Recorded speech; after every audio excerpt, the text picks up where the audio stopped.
Kami mohon berkenan Bapak Ibu semuanya untuk menonaktifkan ataupun memprogram mute untuk mic sehingga dapat terkondisi dengan baik, rangkaian acara dapat berjalan tanpa ada gangguan. Rangkaian acara akan segera kita mulai bersama. Dan berkenan Bapak Ibu yang tidak ada gangguan bisa untuk membuka videonya. Assalamualaikum warahmatullahi wabarakatuh.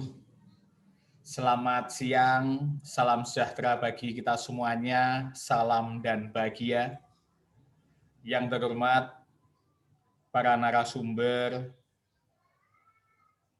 seminar dalam ruang virtual ini yang bertemakan Traditional and Holistic Approach for Anxiety and Insomnia during COVID-19 Pandemic yang diselenggarakan oleh keluarga besar PIKTI, yang kami hormati Ketua Umum PIKTI, Perkumpulan Induk Organisasi Kesehatan Tradisional Indonesia, beliau Bapak Dr. Eka Wahyu Kasih, Sarjana Hukum Magister Hukum, Sarjana Ekonomi Magister Manajemen, Sarjana Pendidikan Magister Pendidikan, tentunya perwakilan dari Kementerian Kesehatan Republik Indonesia yang tergabung dalam ruang virtual ini, maupun senior-senior kami yang tergabung dalam ruang virtual ini, Bapak Dr. Yusuf Kristianto, Magister Manajemen, MMH, MPH, PhD, Bapak Didik Waluyo, Insinyur MTC,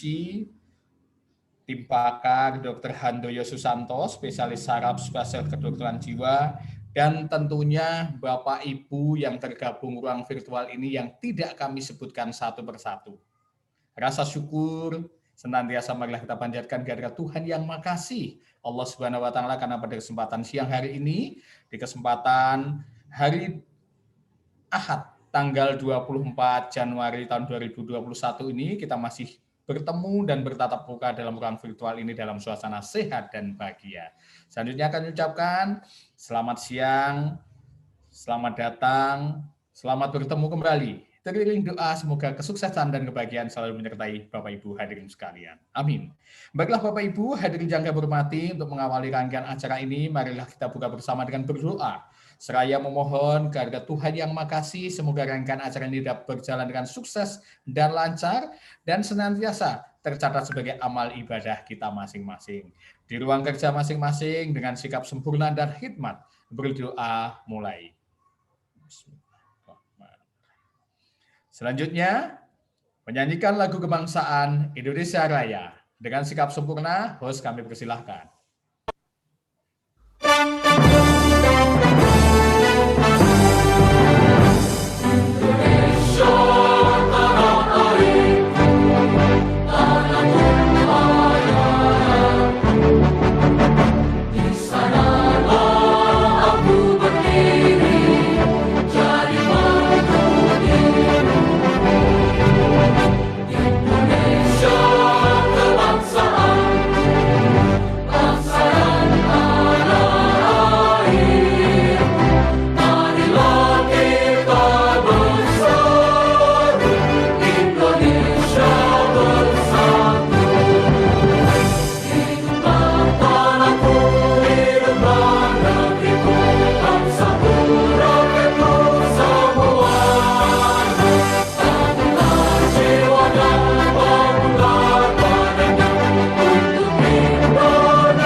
Bapak Ibu hadirin yang kami hormati, selanjutnya akan disampaikan sambutan selamat datang, sekaligus berkenan nanti membuka rangkaian acara e-seminar dalam bentuk webinar ini yang akan disampaikan oleh Bapak Dr. Eka Wahyukasih, SHMH, SEMM, SPD, MPD.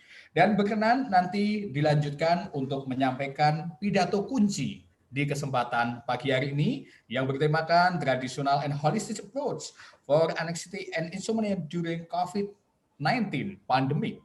Yang terhormat, Bapak Dr. Eka Wahyukasih, kami persilahkan. Baik, terima kasih Ki ABJ. Yang saya hormati Direktur Pelayanan Kesehatan Tradisional Kementerian Kesehatan Republik Indonesia, Ibu Dr. Wendra Woworuntu, MKes atau yang mewakili. Yang saya hormati Ketua Umum Perkumpulan Naturopatis Indonesia, Sinse Sujanto Marjuki. Yang saya hormati Ketua Umum Perkumpulan Terapis Kesehatan Holistik Indonesia, Bapak Dr. Tony Setiabudi, Spesialis Kesehatan Jiwa PhD. Yang saya hormatin Ketua Umum Andalan Penyembuh Alternatif Indonesia, Bapak Suhu Haryanto.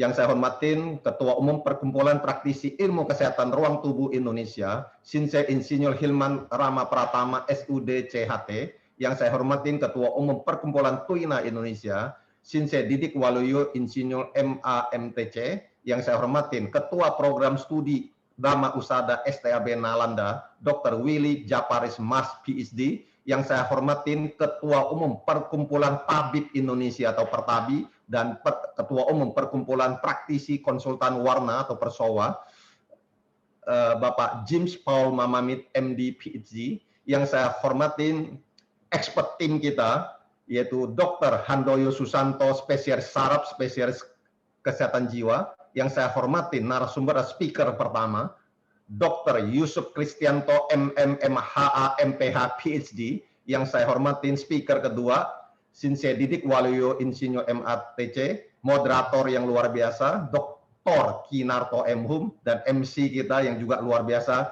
Dr. Arif Bintoro Johan MPD, yang sering kita panggil sebagai Ki ABC. Bapak Ibu peserta e-seminar nasional PIKTI seri ke-27 yang saya hormatin dan saya muliakan. Assalamualaikum warahmatullahi wabarakatuh. Shalom, Namo Buddhaya, Om Swastiastu, salam kebajikan, rahayu, rahayu, rahayu, salam sehat dan salam Indonesia buat kita semua. Marilah kita panjatkan puji syukur kehadirat Tuhan Yang Maha Esa bahwa pada hari ini, tanggal 24 Januari 2021, kita bisa bersama-sama berkumpul di acara yang sangat strategis pada hari ini, yaitu mengikuti acara e-seminar nasional PIKTI seri ke-27. Sebagaimana kita ketahui, ini adalah seri kedua di tahun 2021, dan selama ini kita, masyarakat Indonesia, masyarakat dunia, terus dibuat stres, cemas, depresi, bahkan susah tidur, akibat berita-berita pandemi COVID-19 yang tiap hari di media sosial, yang tiap hari menginfokan adanya positif COVID dan bahkan kematian para tokoh, ulama, agamawan, dan lain-lain, dosen, dokter, yang begitu banyak, sehingga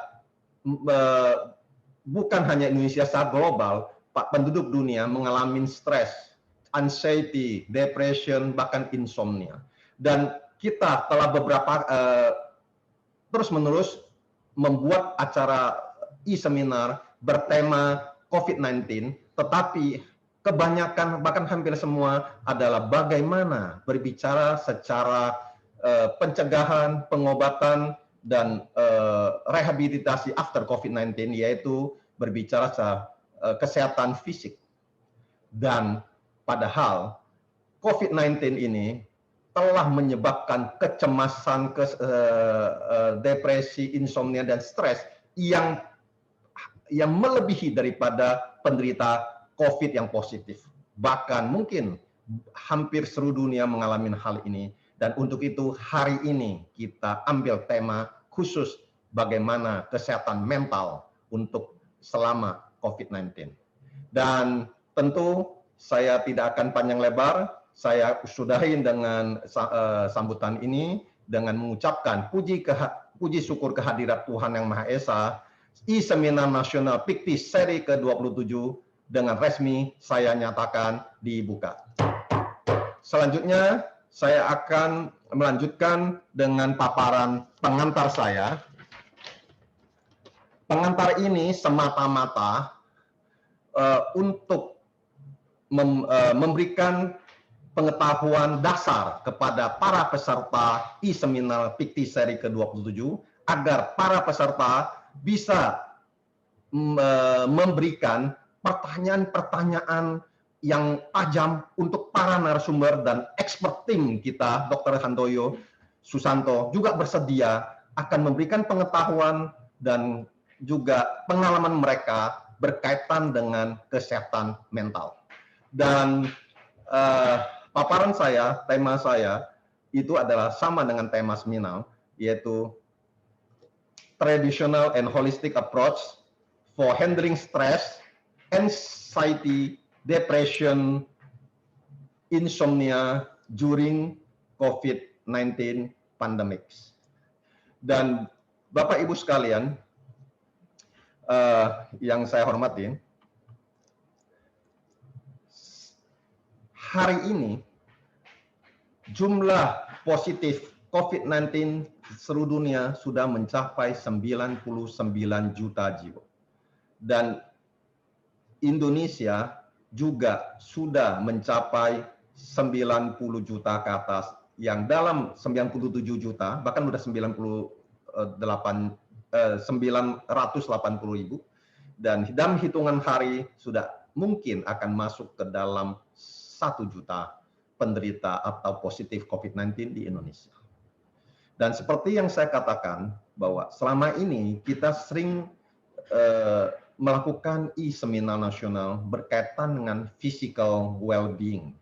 Dan WHO mengatakan, health is a state of complete physical, mental, and social well-being and not merely the absence of disease or infirmity. Jadi WHO mendefinisikan kesehatan itu mesti sehat secara fisik, mental, dan sosial. Bukan hanya terbebas dari penyakit. Tapi kalau mental tidak sehat atau sosial juga tidak bagus, maka itu juga dikategorikan tidak sehat. Maka hari ini kita berbicara tentang kesehatan mental. Salah satu komponen dari health versi WHO 1948. Kalau kita tadi bicara ada 3 faktor, yaitu physical, mental, and social well-being. Nah, saya mulai dengan apa itu disebut social well-being. Komponennya ada objektif, ada standard of living or level of living, dan subjektifnya adalah quality of life. Nah, kita bisa melihat gambar sebelah itu adalah quality of life, di mana di situ health itu ada social relationship, ada emotional well-being, quality of environment, financial, material, work, belonging, dan personal safety. Dan pada standard of living kita bisa lihat ada kebutuhan akan sekolah, nonton, infrastruktur, life expectancy yaitu harapan hidup, healthcare, dan lain-lain. Nah, sebenarnya pada sebagian manusia, pada sebagian orang mengatakan standar dari of living and quality life itu sebenarnya sama, tetapi pada sebagian orang mengatakan atau bahkan beberapa expert mengatakan quality of life itu adalah termasuk non-material factor. Jadi faktor-faktor yang non-material seperti happiness, kebahagiaan, kepuasan, kebebasan, relationship. Ya, jadi ini adalah sebenarnya quality of life itu lebih luas karena menyangkut hal-hal non-material. Ini adalah social well-being yang salah satu komponen daripada health menurut WHO. Apakah kita sudah punya quality of life? Apakah kita punya standard of life, living? Dan sebenarnya ada satu segitiga kebutuhan Maslow juga mencerminkan standard of living. Dan ada pepatah mengatakan lebih baik hanya hidup satu hari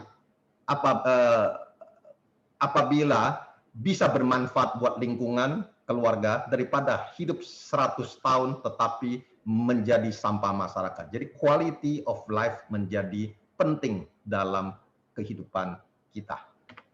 Nah, kita melihat bahwa ada 3 pilar dari physical health, yaitu physical activity, nutrition, dan sleep. 3 komponen dari itu. Dan ada 4 pilar dari good mental health, yaitu physical activity, nutrition, sleep, dan stress management. Nah, ini adalah 3 komponen dari yang dikategorikan sehat menurut WHO. Kita ingin lihat, apakah e-seminar hari ini benar-benar mencerminkan kegelisahan, stres, kecemasan, depresi, dan insomnia dari masyarakat Indonesia bahkan global. Maka tiada lain saya mengambil penelitian yang dilakukan di publikasi secara online pada bulan Juli, tanggal 6 Juli 2020. Berarti baru dimulainya 3 bulan Maret setelah WHO mengatakan pandemik. Setelah 3 bulan publikasi ini terjadi. Dan kita bisa melihat hasil publikasinya adalah anxiety, kecemasan, pada Asia itu 32,9%. Pada negara Eropa 23,8%. Depresi di Asia 35% dan Eropa 32%. Stres di Asia 27,9% dan Eropa 31,9%. Bapak Ibu sekalian, ini adalah penelitian bulan Juli publikasinya. Dan apabila publikasinya dilakukan, penelitian dilakukan di Desember sampai Desember tahun ini, saya kira ini akan melonjak drastis. Karena pada bulan Juli total jumlah yang positif belum sampai 50 juta seluruh dunia, cuma kurang 25 juta. Saat ini sudah akan mencapai 100 juta. Nah, ini adalah penelitian tentang insomnia. Itu juga dipublikasi pada 16 September. Publikasi 30 September 2020. Ini banyak, saya mengambil itu aja sebagian, yaitu China itu berkisar 18-30% penduduknya mengalami insomnia selama pandemi. Greece atau Yunani 37%, Italia 33%, kemudian Prancis 19%, Austria 15%, Hong Kong 29%. Ini adalah publikasinya 30 September, berarti penelitiannya sebelum 30 September. Bapak Ibu sekalian akan bisa membayangkan kalau ini dipublikasi atau diteliti di Desember atau Januari, ini pasti meloncat sangat drastis. Artinya dengan 2 penelitian ini e-seminar hari ini menjadi bahwa apa yang kita bicarakan memang nyata terjadi secara di Indonesia maupun secara global.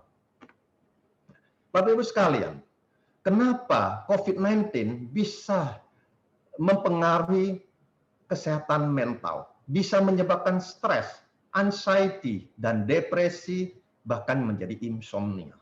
Kita bisa melihat sebelah kiri, kurangnya pengetahuan masyarakat tentang penyakit menular. Jadi ketakutan, kecemasan yang luar biasa. Kurangnya perilaku kesehatan, tidak memperhatikan 3M dan lain-lain. Itu bukan hanya membuat cemas dirinya, tetapi lingkungan sekitarnya cukup cemas dengan perilaku yang tidak menjaga protokol kesehatan.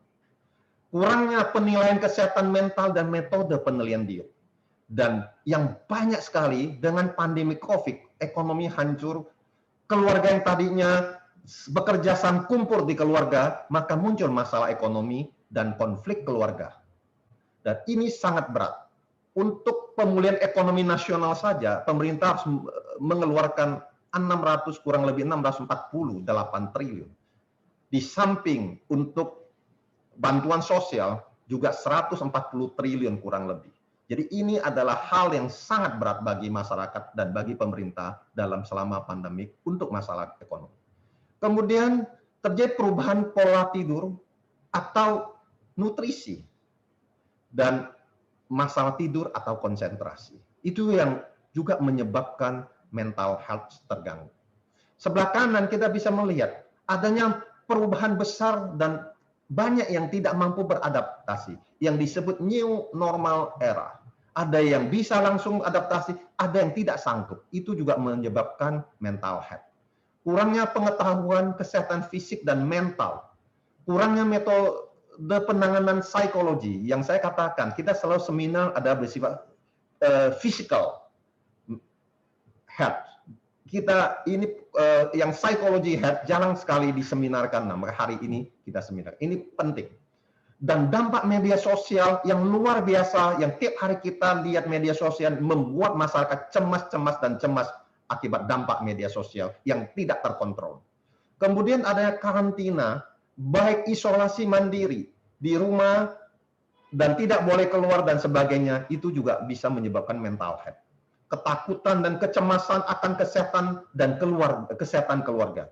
Ketakutan terhadap dirinya, ketakutan terhadap keluarganya bisa terkena COVID-19. Begitu banyak masalah, banyak faktor yang terjadi akibat ada COVID-19 menyebabkan terjadi gangguan mental yang berakibat stres, anxiety, depresi, dan insomnia. Kita lihat, apa itu stres? Stres adalah reaksi tubuh terhadap pemicu atau ancaman dalam situasi apapun dan merupakan pengalaman jangka pendek. Stres itu bisa positif kalau stres karena untuk memenuhi target pekerjaan. Targetnya tercapai, selesai. Yang bersifat negatif bisa menyebabkan insomnia, konsentrasi buruk, gangguan kemampuan untuk melakukan hal-hal yang biasa dilakukan. Gejalanya biasanya kewalahan, insomnia, sulit konsentrasi, masalah memori, dan yang sering terjadi adalah sifat mudah tersinggung dan lekas marah, dan mengubah kebiasaan makan. Nah, ini adalah stres, kurva stres. Yang hijau masih stresnya masih sedikit. Nah, yang kuning sudah optimum stres, sudah capek, fatigue. Kemudian yang overload sudah exhausted, dan yang terakhir muncul anxiety, panic, dan lain-lain akibatnya burnout, sudah terbakar habis, sudah payah, sudah habis mentally. Jadi ini adalah kurva stres di mana kita berada, masing-masing bisa merasakan dengan adanya kurva ini. Dan bagaimana sebab daripada stres di tempat kerja? Tempat kerja ada office, masalah konflik di kantor, ada yang kehilangan pekerjaan, ada yang merasa tidak adil dan macam-macam. Itu adalah masalah stres akibat di tempat kerja. Nah, bagaimana stres pencegahannya? Ya, makanan healthy food, minum air, tidur cukup, jalan, musik, hobi, sport, komunikasi, walaupun dengan online dan lain-lain. Nah, ini adalah pencegahan stres supaya orang jangan terus diam, berbicara dengan kegiatan-kegiatan seperti ini. Dan stress treatment itu ya kita harus lakukan misal olahraga, aromaterapi, musik, meditasi, bisa mandi, healthy food, herbal tea, dan medication atau obat-obatan adalah pilihan terakhir daripada stress treatment. Jadi mengatasi stres itu bisa dilakukan dengan relaksasi pernafasan, ya, melakukan misalnya dengan hitungan 4 kali tarik nafas, 4 kali tahan nafas, 4 hitungan ya, buang nafas, praktekkan kesadaran, artinya kesadaran hidup saat ini. Karena seringkali orang stres atau cemas tentang hal-hal yang belum terjadi, atau cemas hal-hal atau stres hal-hal yang telah terjadi. Padahal yang belum terjadi, sebenarnya kalau dihitung probabilitas, paling cuma 20% atau yang akan terjadi. Yang 80% tidak terjadi, tetapi udah stres, anxiety duluan. Maka harus praktekkan kesadaran hidup saat ini. Jangan hidup yang kemarin dan yang akan datang. Saat ini, maka akan lebih baik. Olahraga harian minimal 5 kali 30 menit. Hobi, kreatif, musik, dan lain-lain itu bisa. Kemudian kita bicara anxiety, merupakan gangguan kesehatan mental berkelanjutan, bisa dipicu oleh stres, Dan kecemasan itu tidak memudar begitu ancaman di mediasi. Biasanya kalau lebih dari 2 minggu itu sudah dianggap sebagai anxiety. Kecemasan bertahan dalam jangka panjang dan dapat menyebabkan kerusakan signifikan bidang fungsi pekerjaan dan lain-lain. Dan kalau sudah masuk gangguan kecemasan, itu adalah kecemasan kekhawatiran berlebihan. Sejumlah peristiwa akibat bisa terjadi lebih dari 6 bulan. Nah, gejalanya panik, ya, merasa dalam bahaya, denyut jantung cepat, nafasnya cepat, kegelisahannya bisa kronis, gugup, tegang, sulit konsentrasi, dan biasa insomnia juga, gangguan pencernaan, dan pikirannya obsesif konvulsif. Nah, bagaimana penyebabnya ini? Bisa karena naik turunnya gula darah, minum, dia sensitif terhadap kafein, kadang nikotin, kadang alkohol, tidur, gangguan tidur, ya, konstan stres, yang situasi stres yang terus menerus, gangguan hormonal, imbalance, juga termasuk thyroid problem, chronic inflammation, ya, terus ada food sensitivity, terus ada GI tract, gastrointestinal dysfunction, ada mikronutrien deficiency. Itu semua merupakan akar bisa menyebabkan kecemasan. Dan bagaimana anxiety disorder, kecemasan, gangguan kecemasan, preventif, pencegahannya dan manajemennya. Pencegahannya adalah dengan diet yang tadi ini, itu exercise, ya, kurangin atau jangan perubahan hidup, jangan kafein, alkohol, smoking, stres. Nah, itu ada suplemen. Manajemennya yang tadi saya katakan, nafas teknik, breathing teknik, ya, menghindari MSG, sodium, dan diet yang bisa memicu anxiety. Nah, bagaimana treatmentnya? Yang pertama self help dulu, boleh meditasi, boleh macam-macam, sendiri dulu. Kalau nggak bisa, baru masuk ke psikoterapi, minta bantuan. Kalau tidak bisa, maka terakhir adalah medication, obat-obatan. Ya, obat-obatan selalu pilihan terakhir. Dan obat-obatan itu adalah wewenang dari dokter spesialis kesehatan jiwa yang bisa ini salah satunya yang hadir sebagai expert team, ada Dr. Handoyo Susanto. Ya, jadi pengobatan gangguan kecemasan yang tadi pertama adalah self help dulu, psikoterapi. Self help itu bisa perubahan gaya hidup, olahraga, kualitas tidur yang baik, dan lain-lain. Yang terakhir adalah obatan. Nah, masuk depresi. Depresi adalah pengalaman di mana sering merasa sedih yang disebut suasana hati yang rendah dan telah kehilangan minat pada hal-hal yang biasa diminatin. Gejalanya sedih, putus asa, terus-menerus merasa bersalah, dan depresi itu mendadak menjadi diam. Itu yang sering terjadi. Pertama merangsung, kenapa sih menjadi diam? Kemudian insomnia, sulit berkonsentrasi, lelah berkelanjutan, energinya berkurang, masalah memori, sering menjadi marah, mudah tersinggung juga, dan kadang pikiran ingin bunuh diri karena depresi, kegelisahannya sampai kronis, mudah tersinggung, ya, mudah marah. Nah, ini adalah gejala-gejala depresi. Terapinya, pertama konsultasi kepada dokter spesialis kedokteran jiwa, dan psikoterapi, dan terakhir adalah obat antidepresan. Saya tidak menyebutkan nama obat semua karena ini adalah wewenang dari dokter spesialis kesehatan jiwa. Dan hal-hal yang sering menyebabkan depresi adalah chemistry dari otak yang tidak balance, stres, genetik atau biologi, obat-obatan, nutrisi yang jelek, sering wanita itu gangguan hormon imbalance, ada traumatic event, hal-hal yang traumatik masa lalu, dan psychical heart problem. Dan pencegahannya adalah itu depresi itu harus dengan healthy diet, regular exercise, kemudian fun, ya, harus punya waktu untuk bersenang-senang, relax gitu, jangan kerja lewat waktu terlalu berat, dan lain-lain, dan tentu rutin untuk check up. Nah, treatmentnya sama. Pertama self dulu, self help strategi, bagaimana sendiri dulu. nggak bisa konsultasi dan psikoterapi. Kemudian family or couple terapi, jadi family atau suami istri secara pasangan.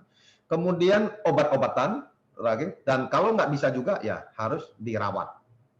Ini adalah untuk depresi. Nah, insomnia. Nah, stres, anxiety, dan depresi, tiga-tiganya bisa menyebabkan insomnia. Nah, insomnia adalah gangguan tidur atau sulit tidur, sulit untuk tetap tertidur atau bangun terlalu pagi dan tidak dapat kembali tertidur. Kembali tidur. Gimana jam tidur berapa waktu? Nah, di sini ada tabel dari 0 3 bulan terus sampai di atas 65 tahun. Rata-rata ini ada tabelnya. Rata-rata orang dewasa adalah kurang lebih 7 sampai 9 jam per hari. Dan kalau orang lansia 7 sampai 8 jam. Tetapi ada hal yang penting, itu kualitas itu. Kita bisa mengatakan lansia 7 sampai 8 jam. Tapi kalau kualitas tidurnya jelek itu juga kurang bagus. Lebih baik misalnya lansia cukup tidur 5 jam atau 6 jam, tetapi kualitas tidur bagus. Dia bisa tidur nyenyak tanpa gangguan, tanpa terbangun-bangun. Dibandingkan dia tidur 8 jam tapi setiap jam dia terbangun. Maka itu kualitas jelek.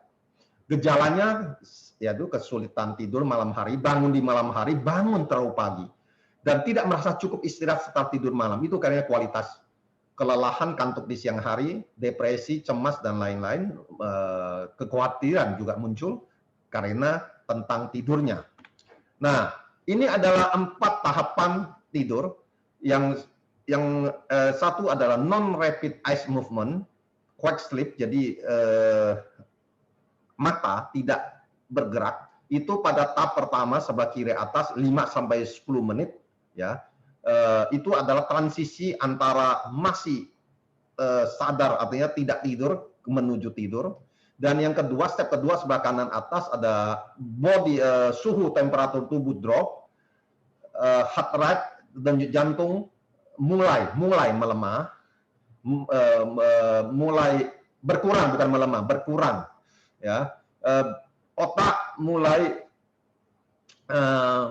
memproduksi hal-hal untuk hormon untuk tidur, dan itu biasa 20 menit. Dan yang ketiga masuk ke dalam non-rapid eye movement atau NREM step 3, yaitu otot menjadi rileks, tekanan darah dan pernafasan menjadi melambat, dan tertidur pulas tanpa mimpi. Ini adalah gelombang otak delta sleep.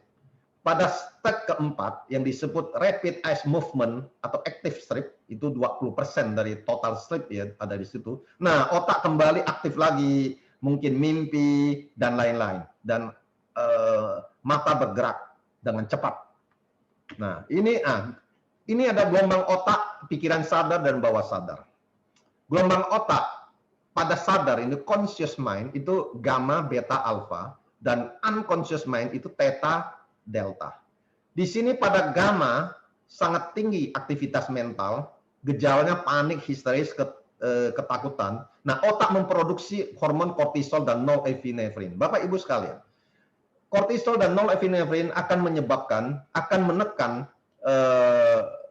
menekan imunitas, sehingga produksi imunitas tertekan oleh adanya ini. Makanya orang yang stres, cemas, khawatir, imunitas menurun dan gampang terkena penyakit. Nah, pada beta itu terjaga penuh, aktivitas masih tinggi, panik, histeris, ketakutan, sama kortisol. Dan pada alfa, ini adalah mulai rileks, mulai mengkhayal. Cocok di sinilah kalau orang hipnosis, di sinilah cocok pemrograman bawah sadar. Ini masih conscious mind. Ada beberapa pakar mengkategorikan sebagai subconscious karena peralihan kepada unconscious. Nah, di sini otak memproduksi serotonin dan endorfin.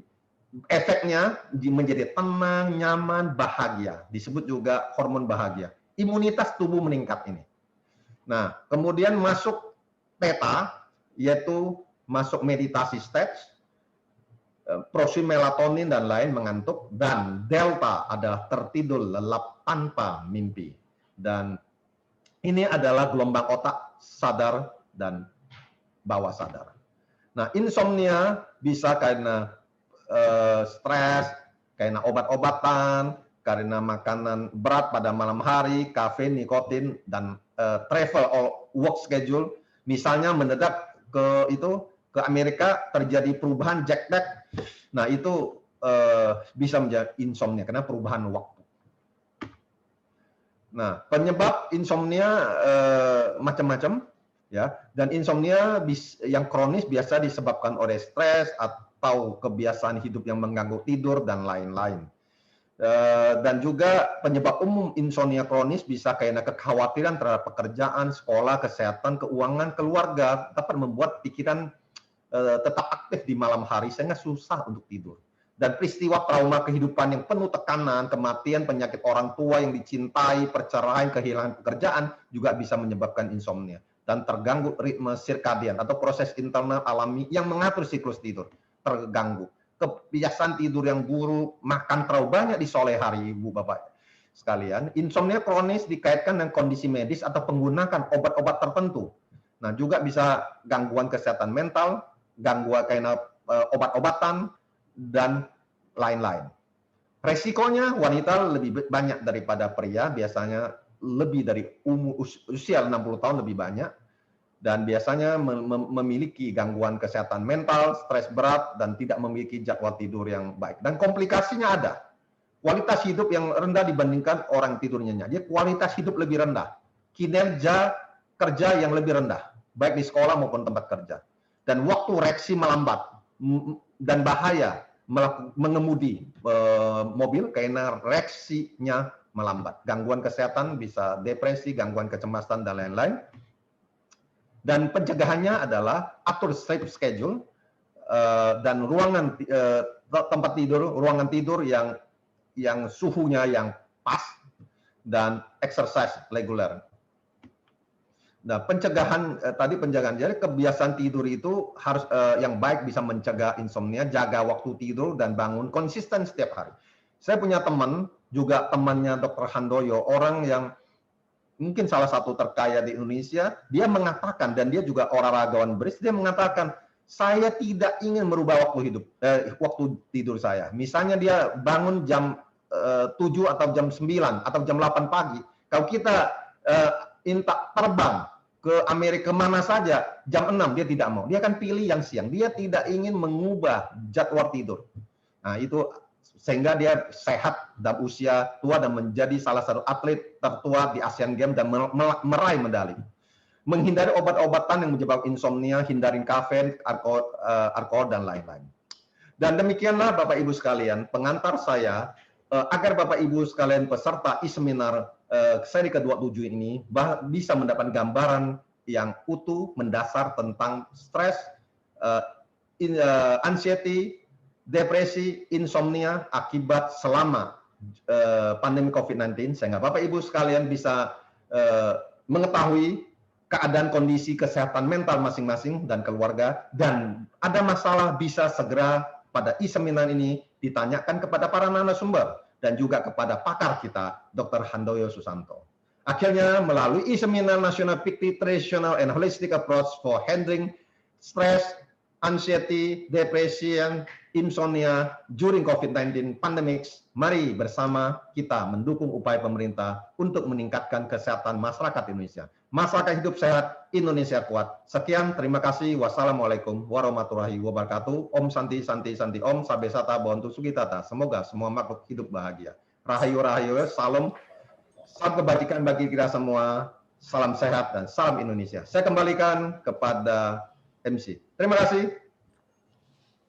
Terima kasih kami sampaikan kepada Ketua Umum PIKTI, Bapak Dr. Eka Wahyukasi, SHMH, SEMM, SBD, MPD, yang telah berkenan memberikan sambutan dan menjadi pembicara kunci, keynote speak, pada seminar dengan topik pendekatan tradisional dan holistik untuk kecemasan dan insomnia selama pandemi COVID-19 ini.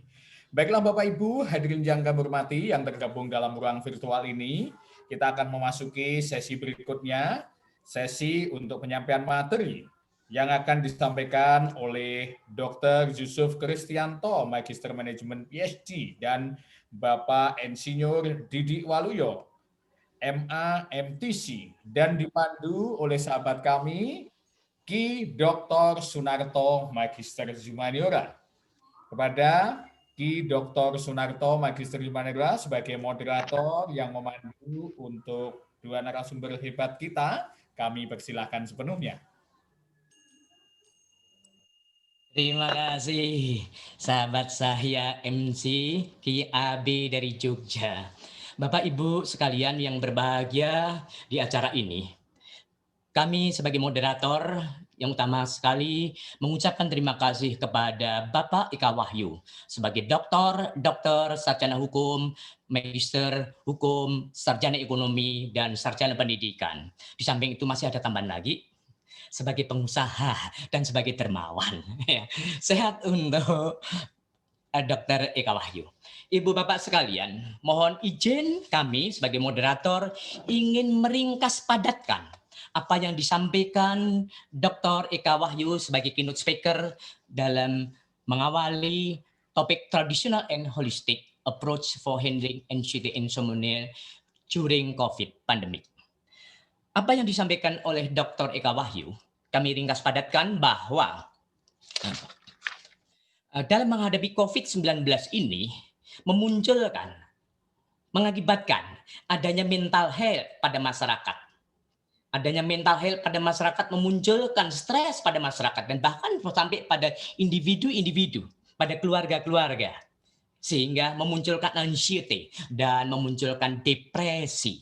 Kita tahu bahwa banyak sekali kita mendengar dari televisi, dari mass media yang kita dengarkan adanya orang yang bunuh diri, adanya orang yang stres, adanya perceraian, ada berbagai macam cara itu.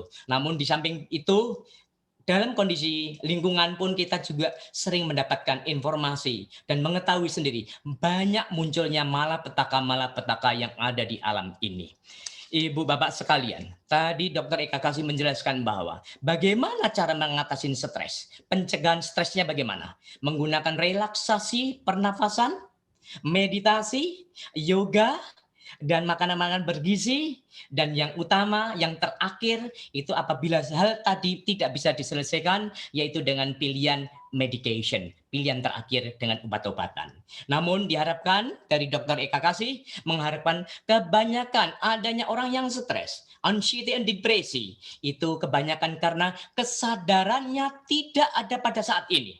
Kesadarannya ada di masa lalu dan masa yang akan datang. Adanya kekhawatiran dan ketakutan. Untuk itu, mari kesadarannya kita kumpulkan kesadarannya pada saat ini. Yaitu apa? Pada saat kita mengikuti seminar kali ini. Untuk itu, seminar ini akan ada 2 speaker. Speaker pertama, pembicara narasumber pertama, yaitu Dr. Yusuf Kristianto, MM, MPH, PhD, dan speaker kedua, yaitu Bapak Didi Waluyo, Insinyur MA, MTC, serta penanggap Dr. Handoyo Susanto, SPS, SPKJ. Untuk mengawali semuanya, izinkan kami menyampaikan siapakah Dr. Yusuf Kristianto, MM, MAH, MPhD itu?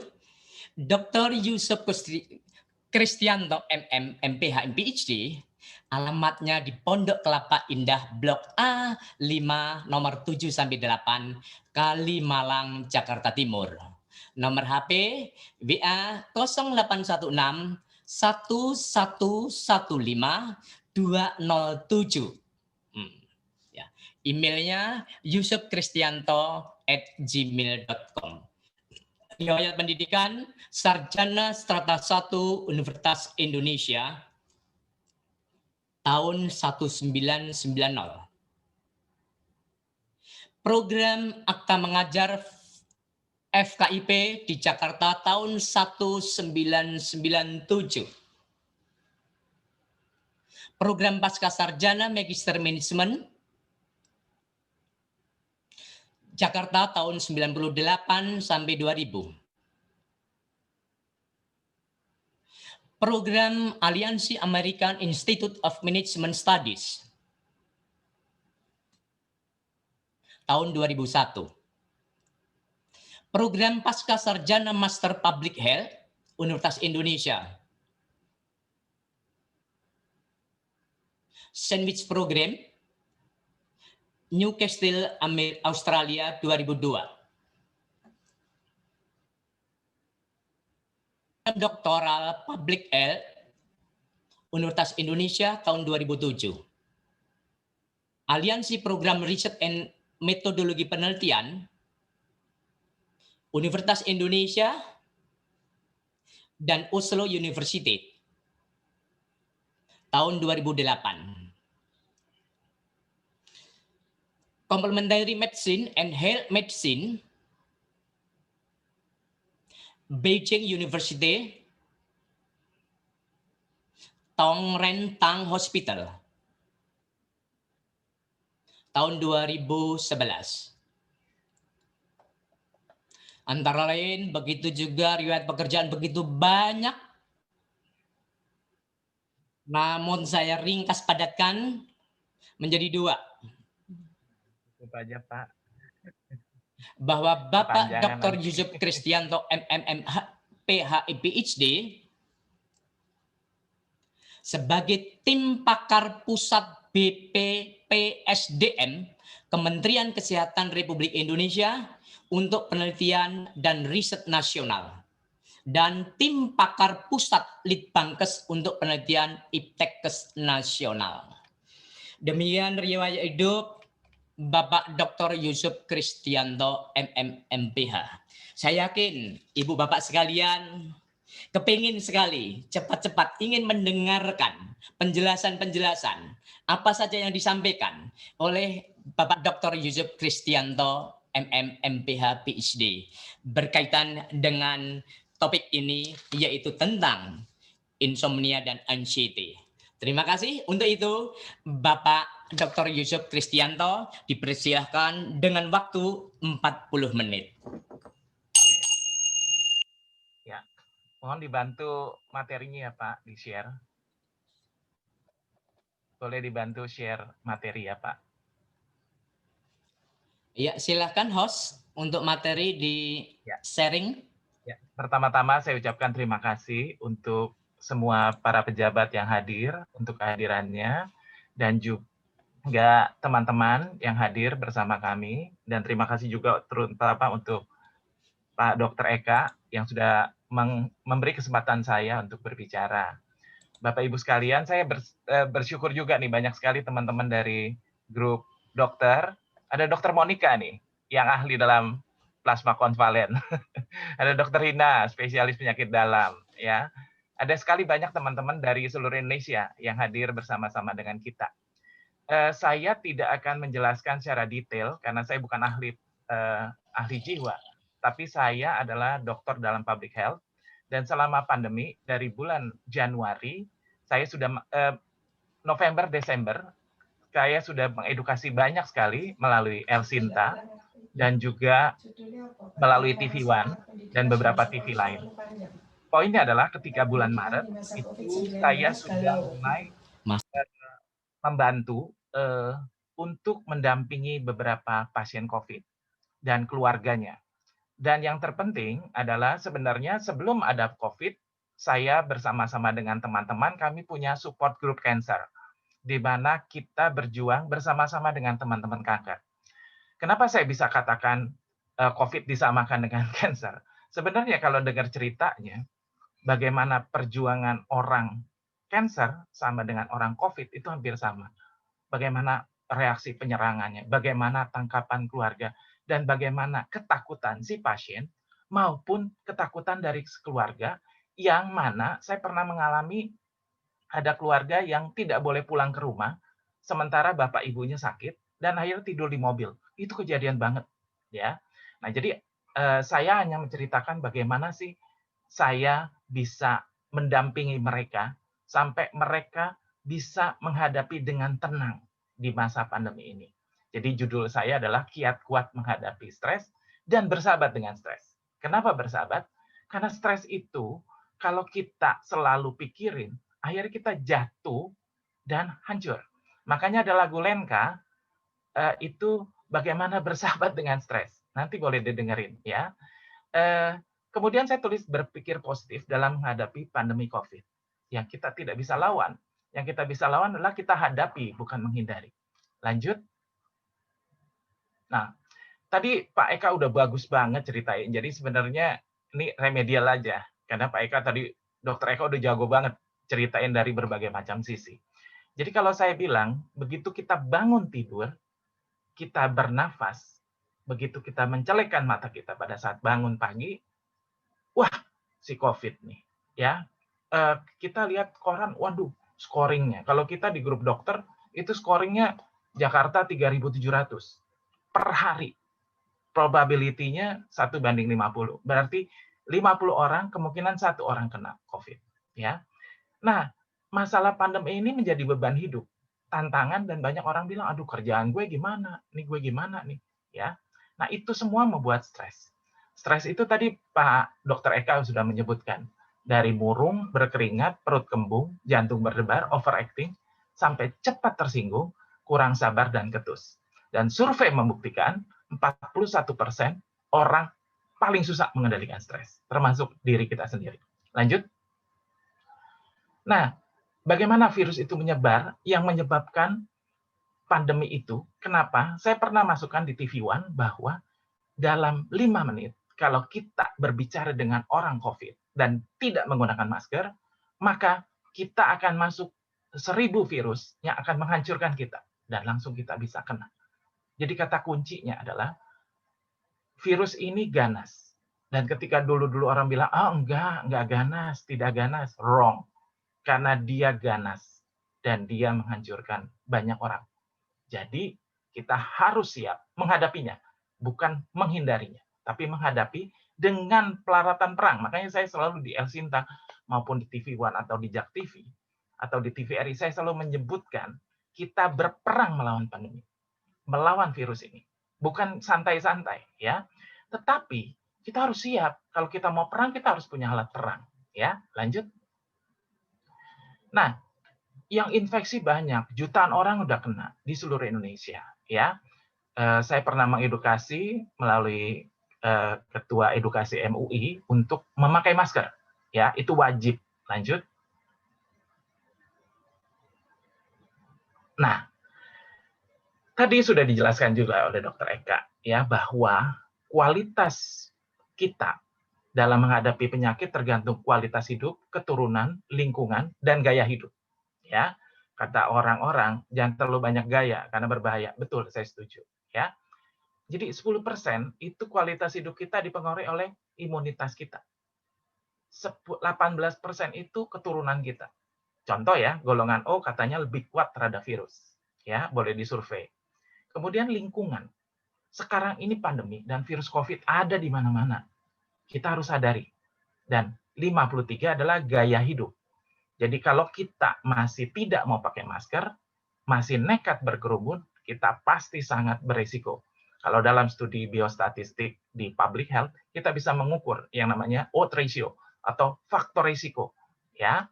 Kemudian, berdasarkan holistik, kita menyebutkan ada body, mind, spirit. Dan percayalah, ketika kita hidup, kita banyak berpikir.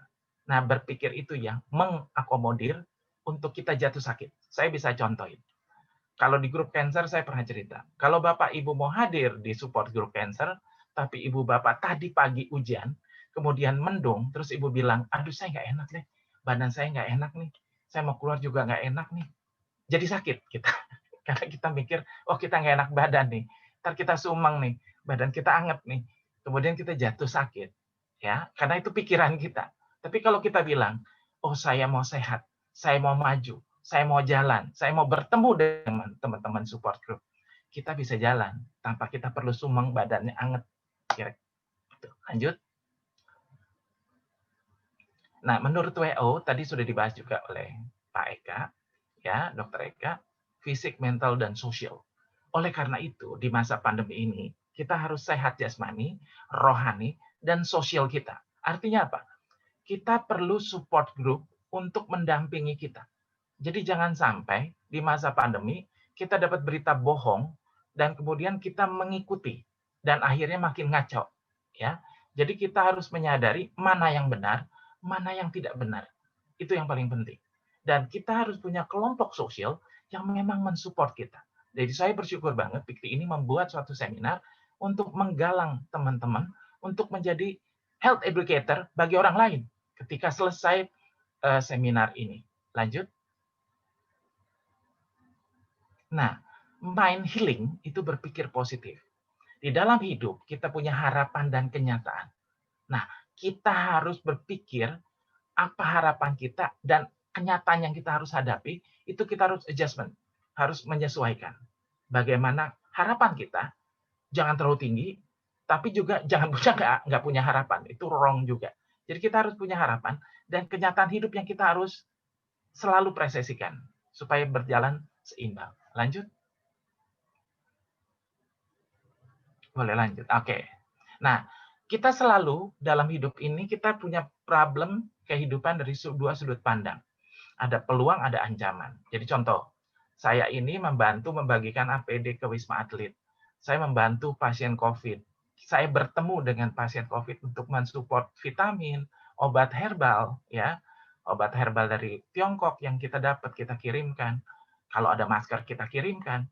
Nah, itu berpeluang untuk saya tertular.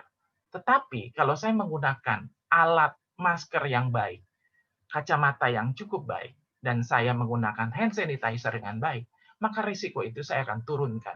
Dan saya tidak menganggap berjuang bersama-sama penderita COVID itu adalah ancaman. Tapi itu peluang untuk meningkatkan kehidupan pasien tersebut dan keluarganya. Sehingga mereka bisa lebih maju, lebih bersemangat dalam menghadapi omongan orang lain. Karena saya banyak ketemu, begitu COVID, ya tadi saya udah ceritain, ada yang nggak boleh pulang ke rumah, nggak boleh masuk rumahnya, ada yang mau nyuci mobilnya aja kagak boleh, diteriakin. Ada yang mau olahraga di depan rumahnya, dimarahin sama tetangga, dipanggilin hansip, suruh datang. Nah itu kan orang nggak benar gitu loh. Ya, jadi orang-orang yang penderita COVID itu jangan sampai distigmakan bahwa waduh ini penyebab penyakit nih. Ini adalah ancaman bagi kelurahan, bagi RT, bagi komplek kita. Dan bukan disupport, kira-kira itu. Ya.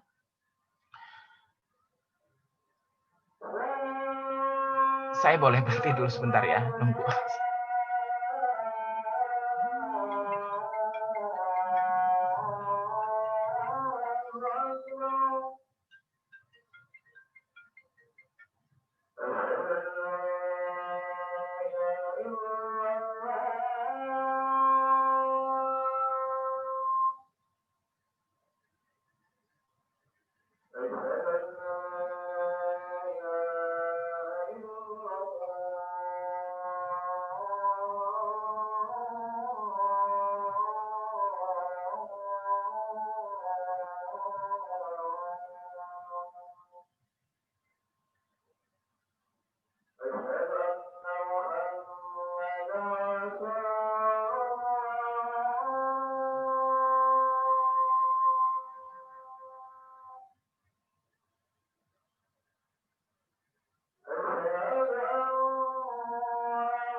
Ini ada cerita, dua orang yang dikirim ke kota yang sama, yang satu dikirimkan membawa 100 pasang sepatu, yang satu juga sales dikirimkan 100 pasang sepatu. Yang satu begitu sampai di kota tersebut, dia melihat semua tidak ada yang pakai sepatu. Kemudian orang itu berpulang. Karena dia bilang sama bosnya, bos, nggak mungkin. Saya tidak mungkin bisa menjual sepatu ini. Yang satu lagi langsung bilang sama bosnya, bos, segera kirimkan 1000 sepatu. Karena di sini tidak ada yang pakai sepatu. Jadi orang itu bisa melihat sesuatu itu menjadi peluang atau ancaman. Nah, disitulah letak kita memilah. Lanjut. Nah, ini cerita mengenai salmon dan ikan hiu. Jadi katanya kalau nelayan menangkap ikan salmon, kemudian ditaruh di bak akuarium besar di kapalnya, itu biasanya ikan salmon itu mati. Kemudian mereka menyelidiki, kenapa ikan salmon mati ketika ditaruh di akuarium yang tenang. Ternyata kalau ada ikan hiu, ikan salmon itu kan bergerak sehingga dia hidup terus. Karena dia siap ada lawannya, ada musuhnya. Dia harus bergerak, dia harus menjaga dirinya dengan kuat agar tidak dimakan hiu. Jadi dia hidup. Tetapi kalau dia tidak ada lawan, dia terlena, tenang, dan jatuh, akhirnya mati. Karena tidak bernafas dengan sempurna di akuarium tersebut. Akhirnya nelayan itu membuat suatu inovasi. Mereka mengambil ikan hiu kecil. Anak ikan hiu dilepaskan bersama-sama dengan ikan salmon. Dan ikan salmon tahu ini adalah musuhnya. Dan mereka hidup bergerak untuk tetap hidup. Nah, ini adalah cerita kisah. Bagaimana di masa pandemi, dengan adanya virus, kita harus siap melawan dia. Kita harus berani melawan virus COVID. Dengan apa? Dengan protokol kesehatan. Kita jaga diri kita dengan baik. Tapi kalau seperti Dokter Eka cerita, kalau kita tidak ada tekanan, kita bisa terlena dan akhirnya jatuh. Jadi sebenarnya ketika Tuhan memberi tekanan hidup, itu adalah membuat kita jauh lebih kuat. Membuat kita lebih hebat. Karena kita adalah makhluk ciptaan yang paling hebat dari seluruh makhluk ciptaan Tuhan. Itu kata kuncinya. Lanjut. Nah, tadi sudah dicerita. Ini adalah conceptual stress dari Forbes, dari Dr. Rosalind Forbes. Beliau menyatakan, dalam hidup, apabila kita tidak punya tekanan, maka kita akan terlena dan tertidur. Ketika kita dapat tekanannya optimal, kita akan bekerja dengan maksimal. Tapi, kalau kita hidup dengan tekanan terus-menerus, dan kita menganggap suatu itu adalah ancaman, dan itu tidak merupakan tantangan bagi kita untuk maju, kita akan terlena dan jatuh. Akhirnya kita bisa seperti tadi, kecemasan, dan kita akhirnya nggak bisa membuat sesuatu yang terbaik bagi hidup kita. Lanjut. Nah, kalau menurut saya, beberapa literatur yang saya baca, ini adalah hidup. Kita tidak bisa ngomong, oh saya mau pindah ke planet Mars, kita mau pindah ke bulan, kita mau pindah ke tempat lain. Wrong. Kita harus hidup di Indonesia. Ini kenyataan hidup bahwa COVID ada. Dan saya harus hidup. Saya harus bertindak maksimal. Karena saya memang diciptakan berbeda dengan makhluk lain. Nah, kemudian kita harus jangan sia-siakan waktu. Artinya apa? Setiap kesempatan, kita jangan mengambil kesempatan untuk berkerumun, tidak menggunakan masker, males pakai hand sanitizer, wrong. Itu udah salah. Kita harus berpikir positif. Kejadian ini merupakan kejadian yang harus saya hadapi. Kalau pernah ada keluarga kita yang terpapar, pernah yang kena, pernah yang meninggal, itu adalah pelajaran buat kita. Untuk kita lebih menjaga protokol kesehatan dan menjaga diri kita agar tidak kena. Ya. Kemudian, jika ada sesuatu, tadi pagi saya dari grup UI, itu menanyakan, benar nggak nih, ini hoax bukan? Saya bilang, iya itu hoax. Artinya tanyakan ke teman kita yang lebih mengerti. Ya. Kemudian di masa pandemi ini kita, kalau misalnya kita mau nyanyi, kita mau main musik, ya silakan. Kreativitas kita tidak boleh mati. Ya. Boleh bercocok tanam. Ya. Kalau saya punya 2 anjing kecil yang saya pelihara, dan saya juga mulai berkebun. Saya melihara beberapa sayuran yang saya bisa makan, ya. Kemudian katanya penelitian, jika kita mengelus kucing, kita mengelus anjing kita, tingkat stres kita turun. Nah, kita juga bisa melakukan relaxation, ya. kita bisa berolahraga, kita bisa makan buah-buahan dan sayur-sayuran. Dan jangan lupa dengan jamu tradisional Indonesia. Anda boleh dengar di Elsinta. Terus-menerus setiap 2 jam ada ungkapan saya. Bahwa jangan lupa dengan jamu tradisional Indonesia. Kemudian hadapilah masalah ini dengan senyum. Tingkatkan rasa humor Anda. Anda boleh cek di Facebook saya. Itu saya selalu memasukkan edukasi yang membuat orang tersenyum. Kenapa? Karena Anda harus menjaga kualitas hidup Anda tadi seperti di poin awal. Nah, pengendalian diri dan iman yang kita miliki, dan kita harus berdoa dalam setiap langkah kehidupan kita. Lanjut. Nah, manajemen stres ini bisa dengerin musik, exercise ya. Anda nanti bisa lihat di sini ya. Bisa juga kita makan, tapi terbatas, jangan sampai gendut ya. Nah, kalau di statistik bisa juga dibilang merokok. Nah, merokok itu nggak boleh. Karena di masa pandemik Anda berisiko lebih banyak. Karena membuka masker. Kemudian minum alkohol juga tidak dianjurkan. Lanjut. Nah, ini stress management. Ya, Anda bisa mendengarkan musik, mengatur waktu Anda. Ya, bisa yoga, meditasi, hobi, exercise, spa, dan terapi. Saya rasa nanti teman-teman bisa lebih banyak ya, nanti ada ahli jiwa yang akan lebih bercerita lebih banyak. Poin saya adalah saya sering menggunakan adalah, jadi saya pernah punya pasien yang ahli tai chi, beliau mengatakan, dokter kalau cuci kamar mandi gimana dokter? Airnya harus dibuang dulu dok sampai bersih, baru kita masukkan air yang baru. Saya setuju. Jadi kita bisa menggunakan tarik nafas, kemudian tahan, kemudian kita keluarkan lebih panjang nafas kita sambil bersyukur.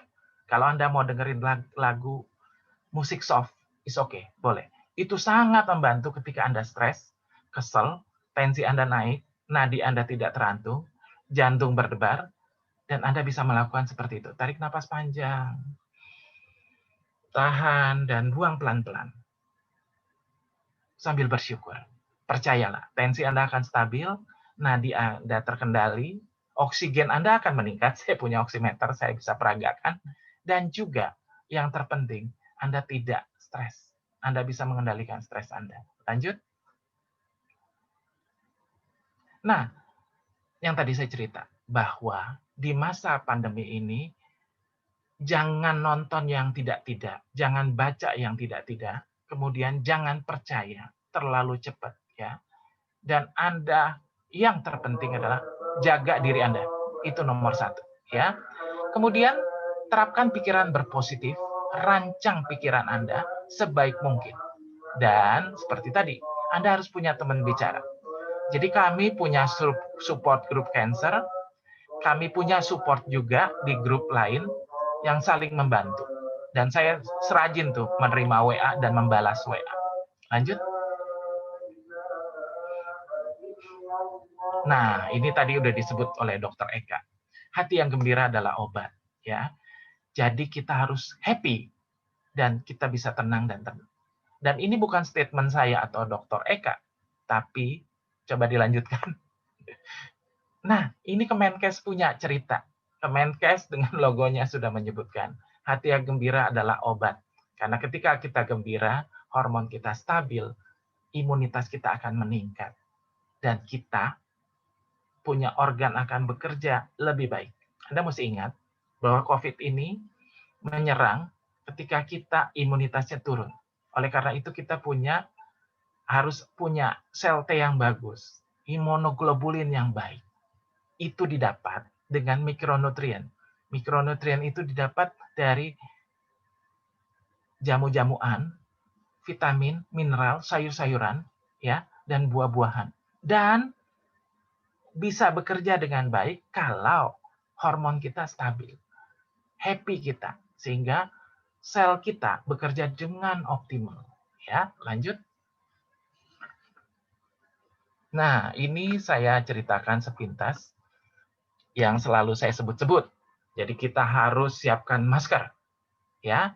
Kita harus siapkan face shield, hand sanitizer, boleh pakai jaket, sarung tangan kalau diperlukan, obat inhaler, boleh kayu putih bebas, permen sugar free, mandi dan keramas, gosok gigi, dan jangan lupa kumur-kumur. Ini yang membuat saya hidup sampai saat ini. bisa hidup, dan bisa menolong orang lain. Ingat, keluarga kita wajib kita jaga. Jadi, wajib disiplin dalam protokol kesehatan kita. Lanjut. Nah, sehat, sakit, bahagia berawal pada diri kita sendiri. Dan percayalah, hanya Anda yang bisa mengerti dan paling bisa menjaga diri Anda sendiri. Itu kata kunci. Ya, ingat. Lanjut. Kesehatan bukan segala-galanya. Tapi tanpa kesehatan, semuanya nggak ada arti. Anda boleh kaya raya, tapi begitu Anda kena COVID, berapa biaya ventilator, berapa biaya pengobatan, berapa injeksi imunoglobulin yang diberikan. Ya, kenapa saya bisa cerita? Sekuat apapun hidup Anda, kemewahan Anda, ketika Anda jatuh sakit, Anda nggak bisa ngomong.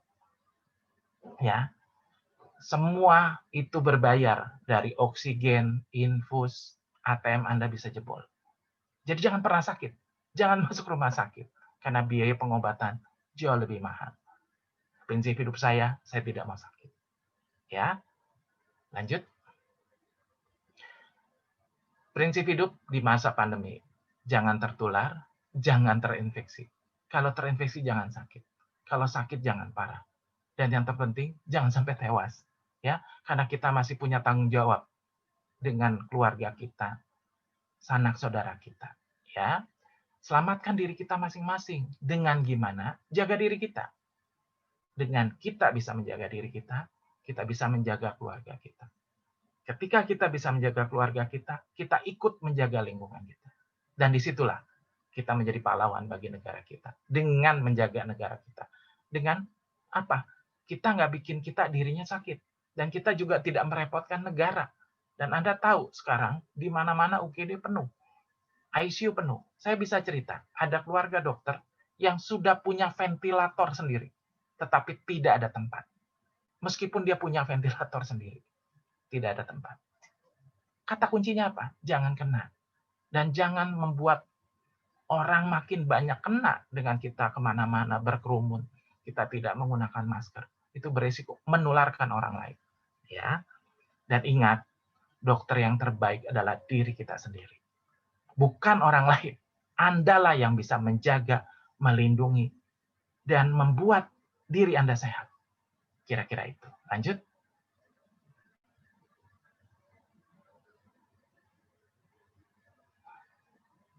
Boleh dilanjutin?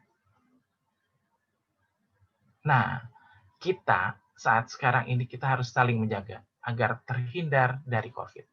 Pertemuan ini adalah pertemuan yang sangat hebat, di mana kita, komunitas yang saling berbagi, saling mendukung, dan menolong orang lain. Dan disitulah letak kekuatan kita dalam suatu associate PIKTI ini. Ya, dan kita harap ini terus berjalan, dan kita saling merangkul, saling mendukung dengan yang lain. Lanjut.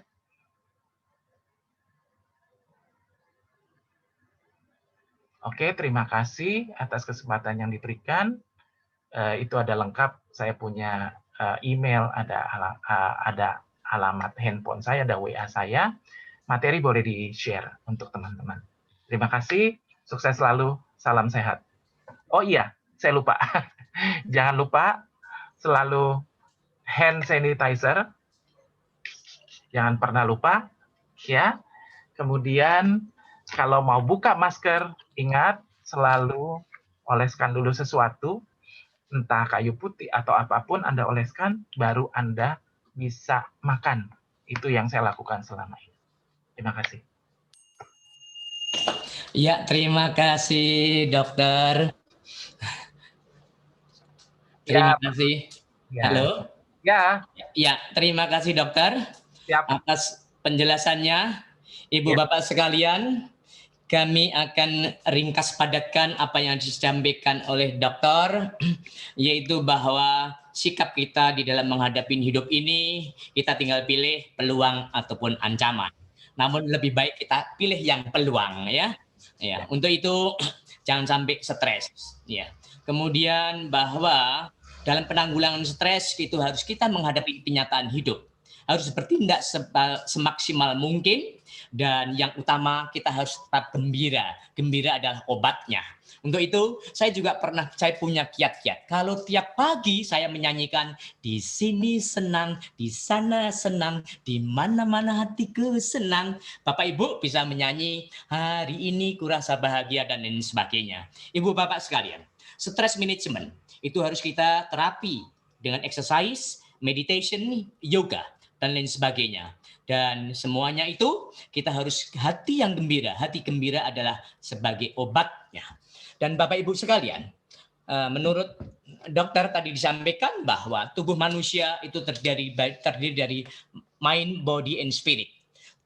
Timbulnya penyakit 30% berasal dari jasmani, 60% berasal dari pikiran, dan 10% berasal dari gangguan spiritual. Tadi disampaikan bahwa dokter yang terbaik adalah diri kita sendiri. Untuk itu, sebelum kita memasuki acara selanjutnya, speaker kedua, yaitu Bapak Didik Waloyo, saya bacakan bahwa Bapak Didik Waloyo, profilnya adalah sebagai praktisi dan instruktur Twina, Ketua Perkumpulan Twina Indonesia, Sekretaris Umum Perkumpulan Naturopati Indonesia, dan Wakil Ketua Bidang Kesehatan Perkumpulan Indonesia Tionghoa. Pendidikan Bapak Didik Waloyo, Master Acupuncture Moxibustion and Twina Chinese, University of Union TGM China. World Hand Manipulation Association Workshop, Twina Workshop. Instruktur di Lembaga Pendidikan IKNI dan Sarjana Teknik. Keahliannya Twina Terapi, Acupuncture Moxibustion, dan ramuan herbal. Ibu Bapak sekalian, berbahagialah Ibu Bapak sekalian di sini di ruang seminar ini, karena di ruang seminar ini atas kebaikan Dr. Ika Kasih bahwa semua pengikut, semua yang hadir dalam ruang seminar ini adalah tidak berbayar, gratis, kita bisa saling silaturahmi. Untuk itu saya akan mengajak Ibu Bapak sekalian saran dari Dr. Kristianto, yaitu mari kita menghirup nafas pelan-pelan. Hirup napas pelan-pelan. Panjang. Tahan sebentar. Keluarkan napas pelan-pelan sambil bayangkan diri kita tersenyum ataupun sambil bayangkan diri kita bahagia. Oke, bahagia Bapak semuanya, Ibu? Oke, silahkan untuk itu Bapak Didik untuk presentasi. Oke, baik. Saya ucapkan selamat sore dan salam sehat untuk kita semua. Ya, kami ucapkan terima kasih sudah diberikan kesempatan untuk menceritakan, sharing-sharing. Ada beberapa pengalaman dalam bentuk pengetahuan tradisional Chinese medicine. Ya, untuk itu saya mulai. Mohon dibantu material PPT-nya.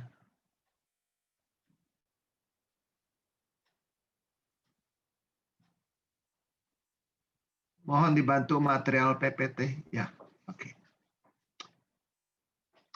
Pada kesempatan ini, saya memasang judul, yaitu gangguan sulit tidur. Karena ini memang wewenang daripada praktisi tradisional yang memang semua adalah berdasarkan daripada gejala, yaitu sindrom, tidak mempunyai nama. Jadi kalau nama insomnia, segala stres, ya, depresi, itu adalah nama-nama medis, nama kedokteran. Dalam hal ini sengaja saya mengikuti original daripada keilmuan TCM, yaitu suatu gangguan sulit tidur. Kenapa gangguan sulit tidur ini? Apa kaitannya? Kebetulan sangat bersyukur pada sore hari ini saya mendapat giliran kedua, narasumber kedua. Jadi semua teori-teori dasar itu sudah diceritakan oleh Dr. Eka, diceritakan oleh Dr. Yusuf. Jadi meringankan untuk saya bagaimana untuk selanjutnya, apa kiat-kiat kalau ditangani secara tradisional. Nah, untuk itu baiknya kita ikuti untuk penampilan halaman kedua. Mohon lanjut. Nah, seperti apa yang telah kita saksikan tadi, kita bicara gejala umum. Umumnya sulit tidur. Durasi tidur singkat. Setelah bangun, sulit tidur kembali. Saat tidur, sering terbangun. Selama tidur, berasa seperti mimpi, pikiran melayang-melayang kemana-mana, dan kadang-kadang sering mimpinya itu tidak ada hubungan, koneksi.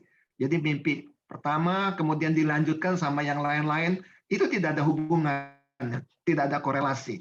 Nah, itu adalah gejala-gejala yang kita bilang adalah sulit tidur. Nah, kalau tadi dikaitkan dengan COVID,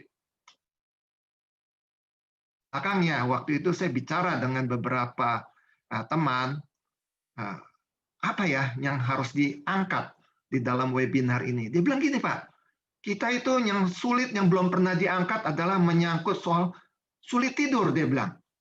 Karena dengan sulit tidur, kita tidak ada energi, tidak ada konsentrasi untuk usaha.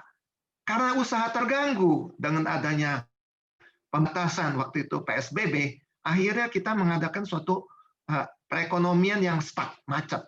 Akhirnya gimana? Jadi sulit tidur. Jadi di sini merupakan suatu kombinasi, suatu situasi yang saling mengganggu. Inilah namanya kita bilang kalau dalam TCM itu yin dan yang, ya, positif dan negatif, luar dan dalam. Jadi banyak sekali kompleks. Kita nggak bisa bilang bahwa sulit tidur itu karena A atau karena B. Itu adalah kumulatif, saling kait-mengait. Lanjut. Slide berikutnya. Nah, kita lihat dampak dari gangguan sulit tidur, ya. Itu istilahnya bisa stres, tapi stres yang berkepanjangan, depresi. Tetapi dalam hal ini, saya mau menekankan adalah menimbulkan terpuruknya penyakit. Karena di dalam praktek, saya itu sering menemukan seseorang datang itu bukan dia lapor, Pak, saya sulit tidur, atau Shinsei, saya ini sulit tidur. Dia tidak cerita ke sana. Dia ceritanya apa? Saya punya gangguan A, gangguan B, gangguan C. Ternyata gangguan itu bukan disebabkan oleh apa yang biasa dalam sehari-harinya itu, misalnya karena kuman, karena amuba, karena virus, bukan itu. Jadi penyakitnya ini adalah penyakit di dalam organ. Penyakit organ. Nah, penyakit organ ini dia merupakan suatu stimulasi gangguan yang dalam bentuk TCM itu gangguan luar, ada gangguan penyakit dalam. Jadi larinya ke sana. Nah, dari sinilah kita bisa tahu. Bisa nggak diatasi? Bisa diatasi dengan obat, dengan mengadakan suatu akupunktur, bisa diadakan dengan vena, bisa diadakan dengan konsultasi seperti tadi, ada relaksasi, ya, senam, yoga dan lain-lain. Ini adalah asal mulanya itu apa? Ternyata gangguannya ini adalah sulit tidur. Dan sulit tidur ini sebetulnya bukannya begini. Ini harusnya di atas ke atas nih. Ada timbal balik. Sulit tidur itu timbal balik. Jadi karena sulit tidur jadi sakit. Karena sakit jadi sulit tidur. Belakangan ini saya perhatikan orang-orang yang ex-COVID itu ya, pada saat mereka sakit, mereka tuh gangguannya sulit tidur. Jadi artinya apa? Sulit tidur karena menderita sakit. Karena menderita sakit, dia menjadi sulit tidur, atau karena dia sulit tidur, dia menjadi sakit. Ini adalah bolak-balik. Slide selanjutnya. Nah, untuk TCM, ya, itu kita mempunyai suatu kriteria. Kalau memang ini dianggap suatu gangguan sulit tidur, ya kita bilang sindrom, kita tidak mengenal penyakit, kita mengenal adalah gejala. Sindrom. Itu para ahli macam-macam. Ada yang mengatakan ada 5 kategori sindrom, digolongkan penyebabnya tuh 5. Ada yang menyatakan 9, ada yang 10, ya. Tapi pada intinya gini, Saya tidak bisa menceritakan satu-satu karena keterbatasan waktu dan juga ini bukan merupakan suatu kuliah atau suatu training. Ini adalah suatu pandangan ya. Jadi setelah lihat dari 5, 9, 10, nanti kita kategorikan intinya apa sih sebetulnya. Jadi pada intinya adalah kita untuk menganalisa seseorang mendapat gangguan tidur itu termasuk kelainan sindrom yang mana. Jadi kita pilih dulu sindrom yang mana yang menyebabkannya. Kalau kita sudah tahu, ya baru kita adakan suatu diagnosa dan kita lakukan tindakan rencana pengobatan atau rencana tindakan. Nah, dengan demikian kita bisa menuntaskan gangguan tidur tersebut. Kalau dia karena gangguan psikologis, ya kita harus konsultasinya pendekatan dengan kejiwaan, yaitu dengan mental. Tetapi kalau dia sulit tidurnya itu karena ada gangguan fisik, ya mau nggak mau kita harus menangani menyehatkan bagian tubuh atau bagian organ mana yang terganggu. Selanjutnya, slide berikutnya.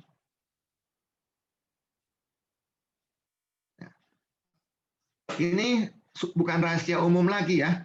Jadi setiap seorang Shinsei, TCM, dia mengadakan suatu diagnose, dia selalu menggunakan ini, 4 cara pemeriksaan dan 8 kaidah penggolongan sindrom, yaitu diferensiasi, 8 diferensiasi penggolongan sindrom. Ini adalah mutlak, seperti apa yang biasa dalam dunia kedokteran selalu menggunakan stetoskop, tensi darah, dan lab darah. Nah, untuk TCM ini mutlak. Jadi kita melakukan 4 cara pemeriksaan, yaitu kita mengadakan pengamatan, penghiduan, anamnese, wawancara, tanya jawab, atau dengan perabahan nadi dan bagian keluhan. Nah, dalam hal ini untuk mengatasi gangguan tidur, saya lebih banyak mendapat informasi itu dari pengamatan warna. Nah, untuk kita materi sudah belum terlihat. Bagaimana? PPT halo? Materi.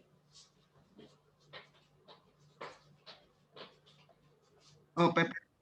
Coba diulang lagi. Saya lihat di sini. Oke, terima kasih. Ya. Nah, untuk 4 cara pemeriksaan ini, ya, kalau pengamatan tidak, itu sudah dibicarakan oleh Shinsei Hilman di minggu-minggu yang lalu. Untuk penghiduan tidak banyak dalam hal ini, tetapi yang banyak ini adalah anamnese. Jadi dari anamnese kita bisa mengetahui bahwa seorang itu mendapat gangguan sulit tidur itu karena apa? Ya. Dan yang paling istimewa yaitu dengan perabaan nadi. Perabaan nadi dari situ boleh bilang kita mendapatkan informasi sekitar sampai 75% penyebab penyakit yang mengganggu untuk kesulitan itu. Nah, dari hasil 4 cara pemeriksaan, baru kita bisa masuk ke 8 kaidah penggolongan sindrom. Apakah sindrom itu dia penyakitnya ada di bagian luar, yang kita bilang piau, atau di bagian li, yaitu sudah di dalam tubuh, dan karena panas, karena patogen panas, atau karena patogen dingin, nah, dan kemudian satu lagi adalah karena dia lemah, yaitu defisiensi, atau karena dia ekses, terlalu. Sama seperti kalau kita makan vitamin terlalu banyak, itu mengganggu menjadi suatu penyakit, yaitu ekses, berkelebihan. Dan satu lagi adalah yin dan yang. Yin itu ada di kiri atau di kanan, ada di depan atau di belakang, ya, ada di atas atau di bawah. Nah, jadi dengan informasi dari 4 cara pemeriksaan dan 8 defisiensi, 8 kaidah penggolongan ini, kita langsung bisa menyusun sakit itu sebetulnya karena apa. Oke, slide selanjutnya.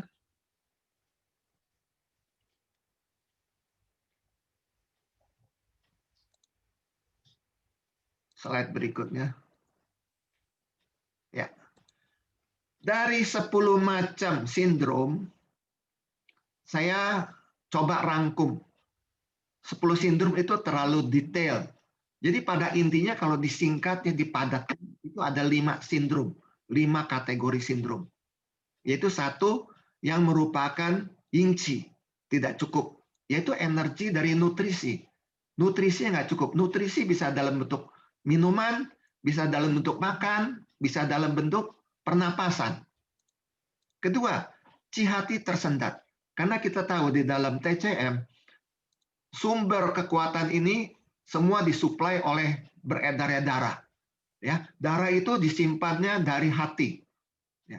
Kalau cihatinya ini tersendat, nggak kuat, jadi semua organ terganggu. Organ terganggu juga bisa mengganggu tidur kita ini terganggu. Ketiga, yaitu panas dalam. Ini istilah umum. Memang di medis itu nggak ada istilah panas dalam. Itu kalau orang sariawan ya panas dalam. Meraknya kering, lengket, bau, itu kita bilang panas dalam. Kencingnya pedas, keruh, kuning gitu ya. Itu juga disebut panas dalam. Banyak istilah-istilah awam. Kemudian 4, yaitu limpa lambung tidak harmonis. Jadi asupan makan minum, BAB. Contohnya begini, limpa lambung tidak harmonis. Begitu dia habis makan, perutnya kencang. Penuh gas. Kalau penuh kencang, gas bagaimana bisa dicerna? Jadi di sini sindromnya adalah dia merupakan suatu limpa dan lambung tidak harmonis. Kemudian kelima, yaitu api hati membara. Kita lihat pada umumnya itu emosi tinggi, mudah marah. Ini badan merasa sakit, terus buang air besar, kering, buang air kecil juga jarang. Nah, kita bilang api hati membara menimbulkan api jantung.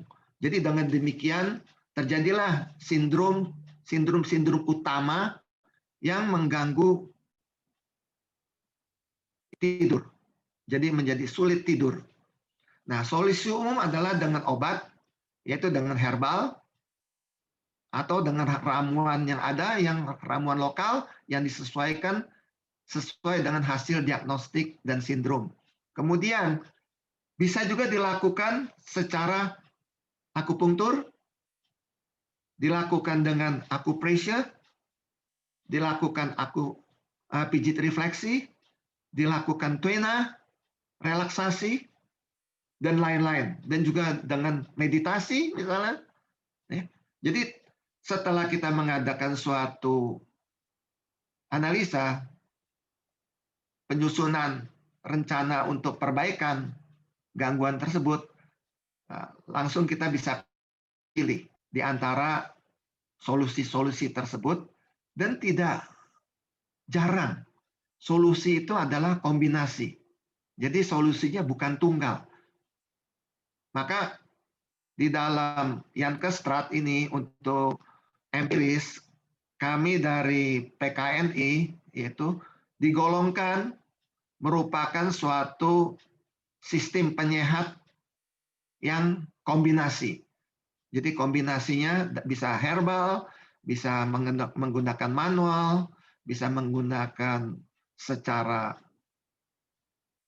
meditasi, dan lain-lain. Jadi merupakan gabungan, baru lengkap. Kita lanjut dengan berikutnya. Nah, kalau menggunakan herbal, sebetulnya herbalnya ini mereka menggolongkan. Herbalnya itu untuk apa? Untuk menghilangkan panas dalam, atau untuk menenangkan jiwa, untuk menghilangkan api jantung, menghilangkan api lever, mengharmoniskan limpa lambung, semua itu sudah ada. Tetapi yang paling intinya adalah karena ada gangguan sulit tidur, jadi kita tekankan sebagai opsi yang utama. Bagaimana kalau dengan herbal? Nah, ini saya sampaikan ada 3 herbal yang dianggapnya utama, yang mementingkan, tetapi dalam sering kita pakai sebagai peresepan. Jadi bukannya 1, 2, atau 3. Kita bisa pakai tambah-tambahan lain yang disesuaikan dengan hasil daripada analisa diagnosis sindrom. Saya ambil contoh. Ini obat herbal Swanchaugen. Dia merupakan suatu biji. Paicheren juga dia merupakan suatu biji. Nah, kemudian 3, Hehuanpi. Dia merupakan kulit. Jadi dari ketiga herbal ini, ya, itu sifatnya sudah bisa membuat tenang. Sehingga orang ini bukannya menjadi obat tidur, nah, dia bilang, saya sulit tidur. Bukannya dengan obat ini dia menjadi tidur, bukan. Dengan adanya obat ini, makan ramuan ini, si penderita dia akan merasa rileks. Nah, jadi dia dikembalikan fungsinya organ-organ itu supaya bisa kembali lagi rileks, tenang, sehingga dia bisa tidur. Nah, kemudian kita lihat kalau memang karena nyeri, ya kita harus tambahkan ramuan obat nyeri. Kalau karena dia misalnya urusannya karena lambung, ya ditambahkan komponen-komponen materi yang sifatnya untuk memperbaiki sistem lambung. Kalau dia sifatnya panas dalam, ya diberikan yang untuk mengharmoniskan, menurunkan api liver, dan lain-lain. Jadi dengan demikian, kita bisa menangani. Untuk obat yang sifatnya lebih keras, selalu kita hindari. Contohnya, kalau di dalam ramuan tradisional, itu ada komponen-komponen yang agak keras. Nah, misalnya, contohnya, di situ ada logam beratnya, ya, ada tulang, forsil tulang, ya, ada tanduk-tanduk dari tanduk. Nah, yang sifatnya sedikit keras dan juga merupakan barang-barang yang dilindungi, itu kita hindari, kecuali ada keperluan khusus. Selanjutnya, slide selanjutnya. Nah, ini adalah beberapa tips. Kalau kita tidak menggunakan obat, ya, kita menggunakan tangan, yaitu manual.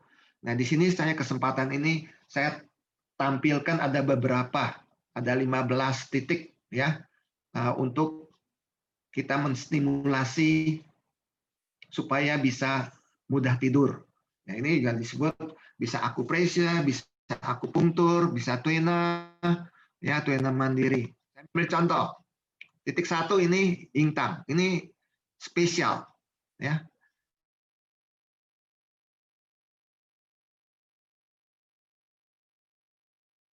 Dekat tulang hidung itu adalah suatu titik, ya.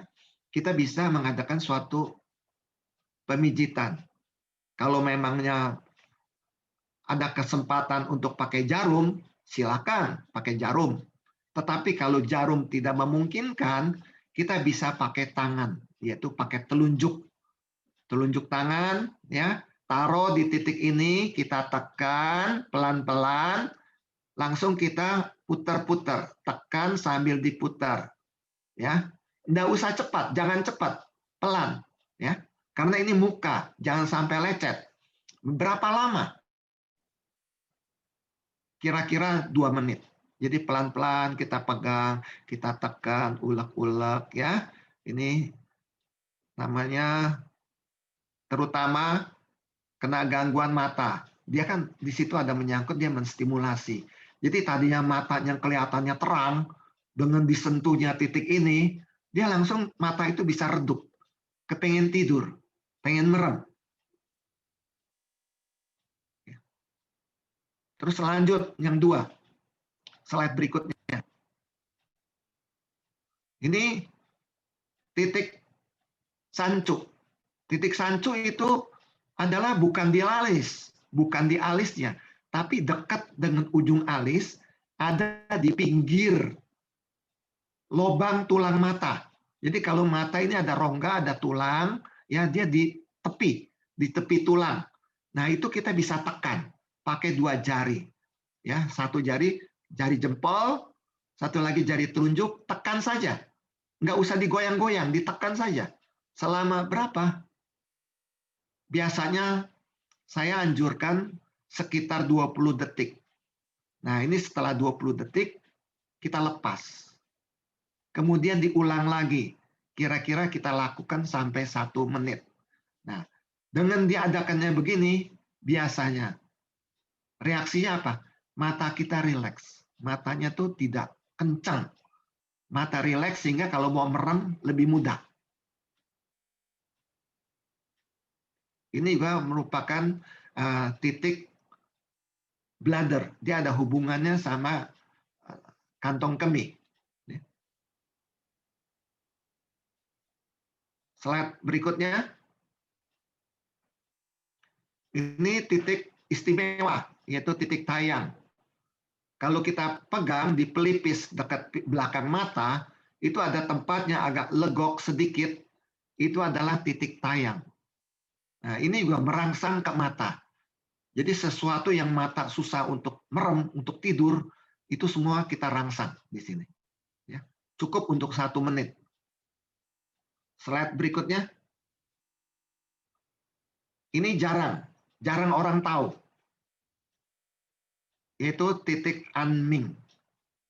Yaitu suatu titik yang untuk membuat tidur. Dia adanya pas di belakang tulang. Dekat telinga. Dekat telinga sini ada tulang. Dia pas di pojoknya situ, di bawahnya sedikit. Ya. Nah, jadi kalau kita pegang, ini agak mata kita tuh bisa berasa agak neng gitu. Kayak agak bengkak sedikit. Kita tekan ya, tuh berasa, ya. Nah, titik Anming ini titik istimewa yang tidak diorbitkan. Ini hanya praktisi tertentu aja yang sering baca buku titik-titik pengalaman. Ini merupakan titik-titik pengalaman yang tidak diekspos di buku di literatur. Ini boleh dicoba. Selanjutnya, slide selanjutnya. Nah, ini juga titik istimewa yang tidak ada di literatur perkuliahan. Ini adalah titik pengalaman. Itu kita bilang adalah swaiku. Caranya pilihnya gampang. Kalau ini adalah ujung telinga kita, di atasnya itu adalah titiknya, titik swaiku. Nah, jadi itu kita bisa tekan dengan pinggir jempol, pinggir jari jempol, kita bisa tekan, kita putar-putar, ya. Nah, di situ juga merangsang untuk bisa tidur. Ini cara-cara ini, tip-tip ini ya, nggak langsung begitu kita pijit itu langsung tidur, tidak. Ini memungkinkan prekondisi. Setelah nanti selesai, prekondisinya itu menjadi rileks. Nah, untuk kita tidur tuh lebih mudah. Selanjutnya nomor 6. Ini semua orang tahu, yaitu titik Nequan. Dari pergelangan tangan, garis pergelangan tangan itu 3 jari, pas di situ itu titik Nequan. Itu titik perikardium. Dari meridian perikardium supaya bisa tenang. Ini cukup 1 menit ditekan, diunyil-unyil saja. Untuk orang yang tidak ada gangguan tidur nggak apa-apa. Ini adalah titik untuk membuat sehat. Sama aja seperti kita melakukan olahraga. Jadi ini merupakan suatu maintenance. Ya. Slide selanjutnya nomor 7. Titik nomor 7. Nah ini adalah Senmen. Nah ini ikuti gambar ini, yaitu pas kalau tangan kita memegang seperti itu di tempat jempol, itu adalah titiknya. Titik sukma ini. Senmen adalah pintu sukma. Memang seandainya gini ya, leher kita nih gatel, batuk, Selalu batuk, tapi batuk nggak ada reak. Batuk terus, batuk. Nah, kalau kita tekan di titik itu, titik Shenmen ini bisa menjadi tenang, batuknya itu terkontrol. Ya. Ditambah lagi sama yang di atasnya, pas seberangannya. Kalau ini kan di bawah, di atasnya itu yang tempat jari telunjuk itu satu lagi namanya titiknya Tayen. Nah, itu juga untuk batuk-batuk kering. Ya, jadi dengan demikian kita bisa mengendalikan satu gejala daripada batuk yang mengganggu kita untuk tidur. Nah, dengan demikian juga kita bisa tidur nyenyak tanpa ada gangguan batuk. Titik 8, slide berikutnya, yaitu titik Laokung. Ini perikardium juga yang menyangkut ke hati. Ya, caranya nyarinya gampang, seperti gambar itu. Jadi jari tengah yang menempel itu adalah titiknya. Nah, karena ini jari telapak tangan, itu bisa dibantu dengan kayu. Kalau pijit susah, bisa pakai kayu yang agak kecil, lancip sedikit ya, atau ujung bolpen atau apa. 9, slide berikutnya. Ini adalah titik senting, yaitu yang dekat dahi, di atas dahi. Ini titik istimewa, meridian 2. Ini agak lama, karena ini dekat kulit ya, dekat tengkorak, bisa 2-3 menit. Selanjutnya, nomor 10, titik 10. Nah, ini di kaki, ini agak susah untuk kita sendiri. Tapi boleh juga. Kalau kaki, lihat aja ini gambar di bawah, sepertiga dari batas atas, dan 2/3 dari bawah, itu adalah titiknya. Ini titik ginjal. Nah, titik ginjal. Nah, ini boleh, tapi ini pakai tangan agak sulit. Harus pakai kayu. Selanjutnya, slide berikutnya. Nah, ini titik Taisi. Ini titik ginjal juga. Ya, di belakang mata kaki. Jadi kalau kaki sebelah dalam, mata kaki sebelah dalam, ini adalah di sampingnya, yang tempat legok. Ini 2-3 menit. Ya, bisa pakai tangan ini. Nomor 12. Selanjutnya, nah, ya. Ini di atas, yaitu titik Taichung. Ini untuk lever. Coba, dia adanya, titik itu adanya 2 jari di atas lipatan kaki, di atas jari jempol dan telunjuk kaki. Itu 2 jari, pas di situ. Nah, itu ditekan. Kalau ada gangguan liver yang tidak baik, itu ditekan sakit. Dia akan sakit. Tapi kalau kita tekan tidak sakit, artinya gangguan liver kita tidak ada masalah. Kan tadi seperti apa yang saya bilang, gangguan sulit tidur bisa karena livernya, bisa karena ginjalnya, bisa karena lambungnya, bisa karena paru-parunya, ya. Bisa karena dari jantung, jadi dia terganggu tidurnya. Nah, selanjutnya yang 13, titik 13, ini titik yang paling favorit, yaitu dia titik Saningqiao, dia spleen, dia untuk gangguan limpa, dan ini berfungsi 3 dia. Titik ini dia mencakup untuk limpa, mencakup untuk ginjal, dia mencakup juga untuk hati. Paling sering dipakai, titik ini paling sering dipakai untuk orang diabetes yang gula darah tinggi bisa, untuk mens yang tidak teratur juga bisa. Jadi semua gangguan-gangguan fungsi-fungsi daripada demikian yang bisa mempengaruhi sulit tidur ini kita bisa atasi dengan manual. Nah, sekarang titik ke-14. Ini yang saya mau 14. Slide berikutnya. Oh, ini masih biasa ya. Ini titik Kunlun, Senmai, yaitu di bawah. Ini mata kaki sebelah luar, di ujungnya. Agak sulit, mesti pakai kayu. Slide berikutnya. Mohon izin 2 menit, 3 menit lagi, Bapak. Oke, ya baik. Ini saya cepat. Ini nomor 15, titik Chao-hai, yaitu di mata kaki dalam juga. Ini adalah 15 yang umum. Itu bisa dilakukan sendiri. Yang saya mau bicara adalah slide berikutnya. Silakan slide berikutnya.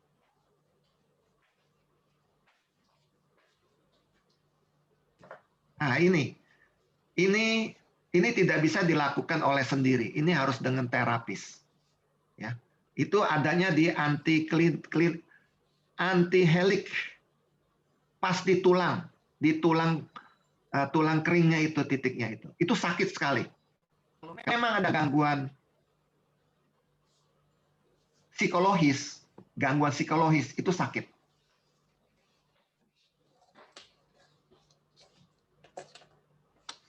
Lihat reaksinya sangat cepat sekali. Selanjutnya satu di sini, ini juga sangat cepat sekali reaksinya, yaitu titik yang tidak ada namanya, ya. Itu di jari manis, di pangkal jari manis, itu kita tekan ke dalam. Bila ada gangguan psikologis, gangguan emosional, titik ini sakit luar biasa. Tetapi setelah ditangani, itu langsung